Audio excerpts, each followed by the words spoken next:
বৈঠাকাটা বাজার চমৎকার একটি ভাসমান বাজার বসে পিরোজপুর জেলার নাজিরপুরে বেলুয়া নদীর মোহনায়। এই নদীর নাম বেলুয়া হলেও স্থানীয়রা একে চেনেন বৈঠাকাটা নদী হিসেবেও। আর নদীর নামে এই বাজারের নাম বৈঠাকাটা বাজার। পুরো বাজার বসে পানির উপরে ভাসমান এসব নৌকায়।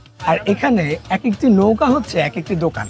ছোট ছোট এসব নৌকাগুলোর বিক্রেতারা ট্রলারগুলোর কাছে গিয়ে গিয়ে তাদের পণ্য বিক্রি করে থাকে। ভালো দামে বিক্রির জন্য ঘুরতে থাকে এসব নৌকা। আর পণ্যবাহী সেসব ট্রলার চলে যায় দেশের বিভিন্ন জেলায়। এই বাজারে ক্রেতাদের বেশিরভাগই পাইকার। এখান থেকে পাইকারি মূল্যে কৃষি পণ্য কিনে ঢাকা সহ দেশের বিভিন্ন জায়গায় সরবরাহ করেন তারা। এখানে ক্রেতা বিক্রেতাদের আসা শুরু হয়ে যায় সূর্যের আলো ফোটার সাথে সাথে।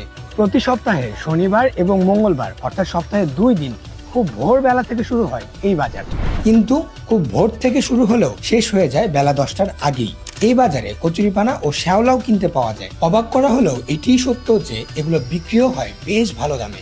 এছাড়াও পাওয়া যায় কৃষিকাজে ব্যবহৃত নানা সরঞ্জাম। খালি সবজিই না, এখানে চায়ের দোকানও থাকে ভাসমান। নৌকাগুলোতে গিয়ে গিয়ে চা বিক্রি করেন এখানকার ভাসমান চায়ের দোকানদাররা। আর বহু যুগের পুরনো এই ভাসমান বাজার বিচিত্রতার কারণে হয়ে উঠেছে পর্যটনের অন্যতম একটি জায়গা।